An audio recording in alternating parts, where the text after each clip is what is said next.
Hi guys, this is Yogesh Saharan and welcome to my channel The Falling Star. Present में election commission एक multi member body है which consists of 3 members, 1 CC and 2 ECs. However, it wasn't the case initially. शुरुआत में सिर्फ एक EC ही होते थे.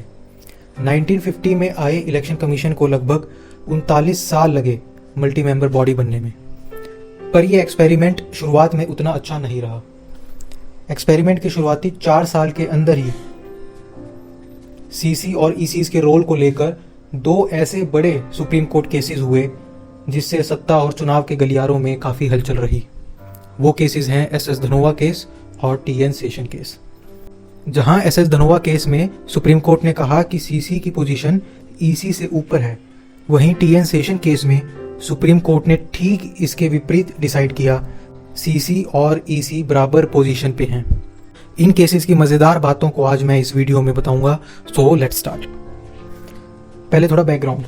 जब हमारा संविधान बन रहा था तब फंडामेंटल राइट्स की ड्राफ्टिंग कमेटी ने रिपोर्ट पेश की कि independence of elections and avoidance of any executive interference एक फंडामेंटल राइट होनी चाहिए. हालांकि सदन ने इसे फंडामेंटल राइट तो नहीं बनाया, पर सभी इस बात से सहमत थे कि एक इंडिपेंडेंट बॉडी होनी चाहिए इलेक्शन कमीशन नाम से, जो सारे पॉलिटिकल दखल से फ्री हो और फ्री एंड फेयर इलेक्शंस करवा सके. फिर जब इलेक्शन कमीशन के पावर्स, फंक्शंस, कंपोजिशन एक्सेट्रा का डिस्कशन चला तो ड्राफ्टिंग कमेटी के चेयरमैन डॉक्टर BR अम्बेडकर ने कहा कि कंपोजिशन को लेकर हमारे पास 2 ऑप्शंस हैं. नंबर 1, एक परमानेंट बॉडी बनाएं जिसमें 4-5 रिप्रेजेंटेटिव्स हों जो कॉन्टिन्यूसली ऑफिस को होल्ड करेंगे, पर क्योंकि इलेक्शंस लगातार और रोज तो होने नहीं, इसलिए इतनी परमानेंसी हमें नहीं चाहिए. सेकंड ऑप्शन, प्रेसिडेंट को परमिट करें कि वो इलेक्शन से पहले रिक्वायरमेंट के हिसाब से इलेक्शन करवाने के लिए एडहॉक बॉडी बनाएं.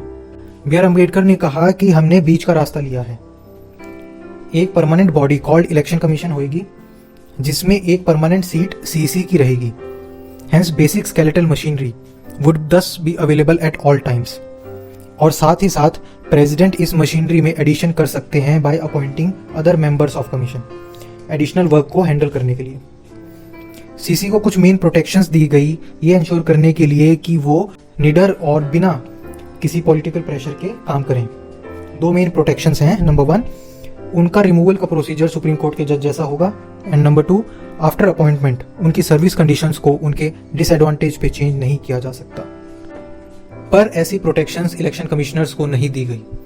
कॉन्स्टिट्यूएंट असेंबली में ये अमेंडमेंट प्रपोज की गई कि इलेक्शन कमिश्नर्स और सीसी की ये सर्विस कंडीशंस सेम होनी चाहिए, पर इस अमेंडमेंट को एक्सेप्ट नहीं किया गया. सो इस बैकग्राउंड के बाद आते हैं एसएस धनोआ केस के बैकग्राउंड पे.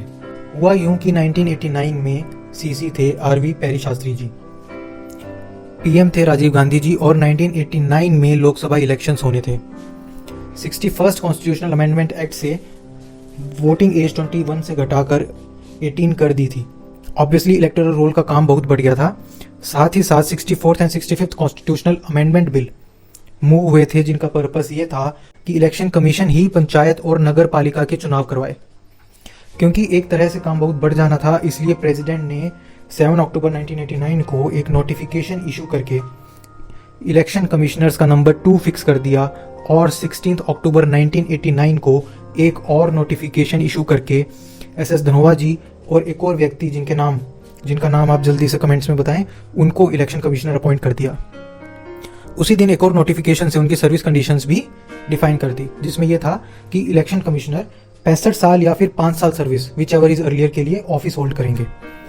अब यहाँ तक तो ठीक था, पर इशू तब हुआ जब 1 जनवरी 1990 को, दैट इज सिर्फ 2.5 महीने बाद ही प्रेसिडेंट ने नोटिफिकेशन इशू करके इलेक्शन कमिश्नर्स की पोस्ट अबॉलिश कर दी, खत्म कर दी. एसएस धनोआ जी ने प्रेसिडेंट के इस नोटिफिकेशन को सुप्रीम कोर्ट में चैलेंज किया. जब ये अबॉलिश करने का प्रेसिडेंट नोटिफिकेशन आया तब पॉलिटिकल सिनेरियो चेंज हो चुका था.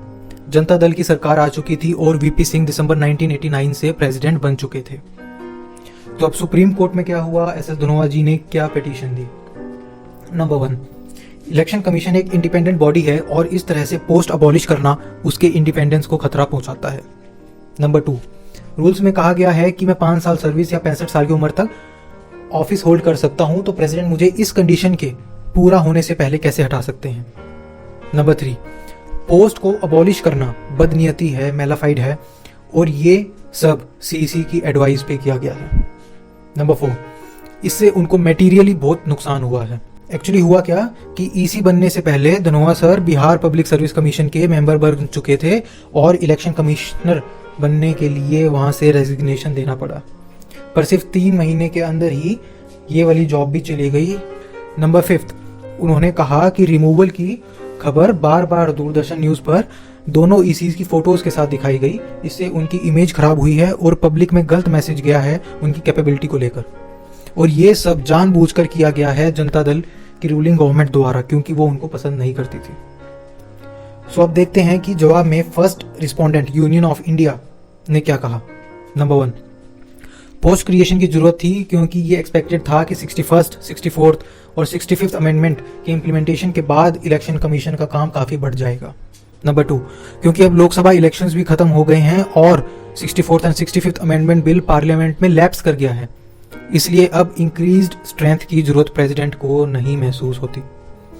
Number 3, appointment, abolishment etcetera both due procedure से किया गया है, प्रेसिडेंट ने अपनी ड्यू पावर्स यूज करके। अब इस केस के सेकंड रिस्पोंडेंट खुद सीसी पेरी शास्त्री जी थे।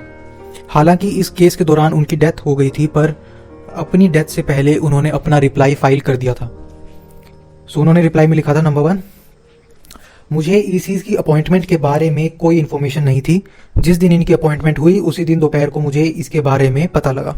नंबर 2, ना ही अपॉइंटमेंट क्रिएशन के दौरान मेरी एडवाइस ली और ना ही अबॉलिशमेंट के टाइम पे।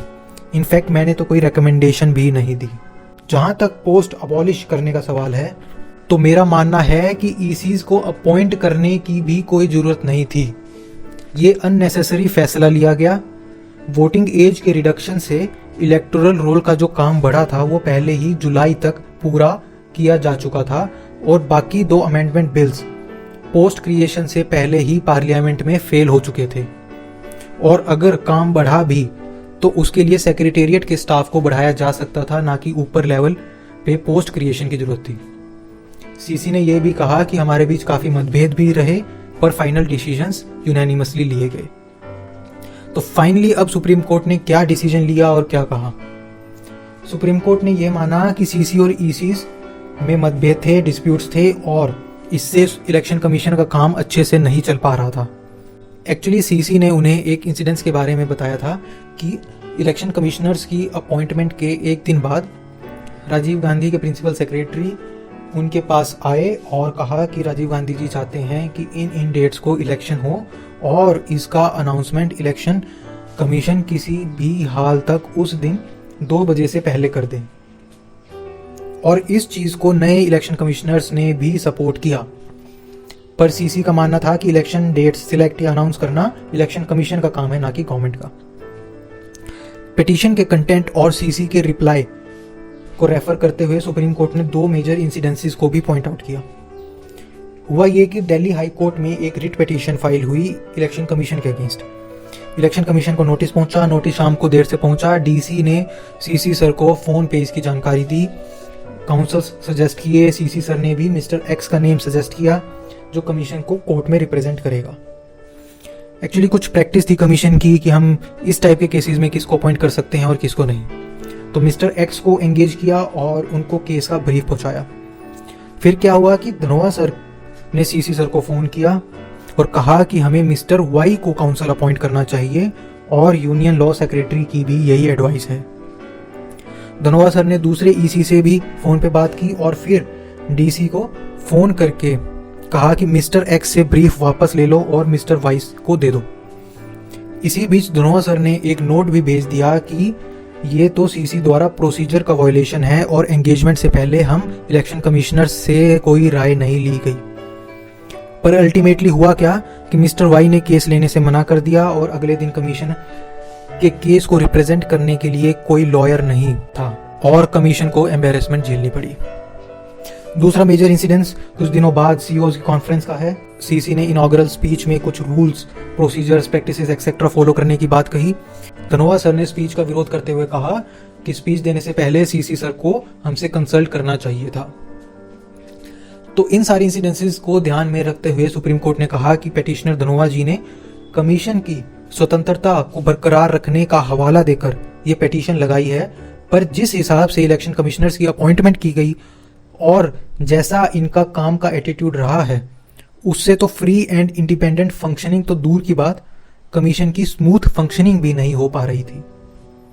इन परिस्थितियों में और क्योंकि सीसी और ईसीज की रिलेशनशिप को रेगुलेट करने के लिए कोई रूल्स नहीं बने, इसलिए इलेक्शन कमिश्नर्स की पोस्ट अबॉलिश होने पर किसी को आंसू बहाने की जरूरत नहीं है। इसके अलावा सुप्रीम कोर्ट ने कहा कि नंबर 1, इलेक्शन कमिश्नर्स को तब अपॉइंट किया गया जब कमीशन के वर्क प्रेशर को हैंडल करने के लिए ऐसी अपॉइंटमेंट्स की जरूरत नहीं थी। अब गवर्नमेंट ने ऐसा क्यों किया होगा, उसमें कोर्ट जाना नहीं चाहती। एक तो बिना रिक्वायरमेंट की अपॉइंटमेंट और ऊपर से रोल्स को सही से ना डिफाइन करके की गई अपॉइंटमेंट से ऐसी एडवर्स सिचुएशन क्रिएट हुई जिसकी वजह से कमीशन की फंक्शनिंग अफेक्ट हुई। इसलिए इन पोस्ट्स की एबोलिशन से कमीशन की स्मूथ एंड इफेक्टिव फंक्शनिंग का रास्ता खुलेगा। नंबर 2, ये केस पेटिशनर की एब्रप्ट सर्विस टर्मिनेशन का नहीं है, बल्कि पोस्ट्स को अबॉलिश करने का है। सर्विस टर्मिनेशन तो बस पोस्ट अबॉलिशन का एक कॉन्सिक्वेंस है। नंबर 3, सीसी की बदनीयती साबित नहीं हो सकती क्योंकि उन्होंने तो कोई ऐसी रिकमेंडेशन दी ही नहीं। यहाँ पे आपको ये बात बता दूं कि संविधान के आर्टिकल 324(5) में लिखा गया है कि ECs can be removed on the recommendation of CC. साल 2009 में एक ऐसा केस हुआ कि सीसी ने इलेक्शन कमिश्नर की रिमूवल के लिए रिकमेंडेशन भेजी। हालांकि कोई रिमूवल तो नहीं हुई, बल्कि वो इलेक्शन कमिश्नर आगे जाके सीसी चीफ इलेक्शन कमिश्नर जरूर बने। कौन थे वो सीसी एंड ईसी, जल्दी से कमेंट्स में बताएं। क्या टेक्निकल पॉइंट्स थे जिसकी वजह से रिमूवल नहीं हुई, उसको मैं अभी इस वीडियो में डिस्कस नहीं करूंगा। चलिए back to Supreme Court judgment. Next, Supreme Court ने कहा प्रेसिडेंट के पास पूरी पावर है ईसीज की पोस्ट को रिड्यूस या अबॉलिश करने के लिए।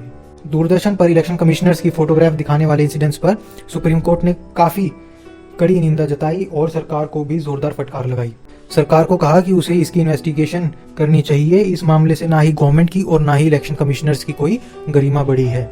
और एंड में सुप्रीम कोर्ट ने सपोर्ट किया मल्टी मेंबर कमीशन का, ये कहते हुए कि एक इंडिविजुअल चाहे कितना भी कैपेबल क्यों ना हो, उसको इतनी सारी पावर्स नहीं देनी चाहिए, परंतु ऐसे केसेस में रोल्स और पावर्स क्लियरली डिफाइन होने चाहिए।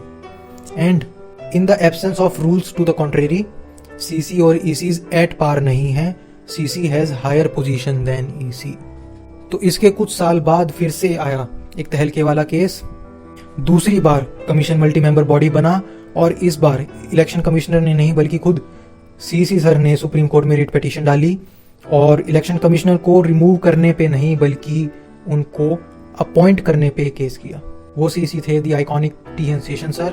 क्या सर्कमस्टेंसेस और क्या रिजल्ट निकला उस केस का और कैसे वो केस प्रेजेंट सिनेरियो से कनेक्टेड है, ये मैं बताऊंगा नेक्स्ट वीडियो में। Till then, thanks for watching, bye.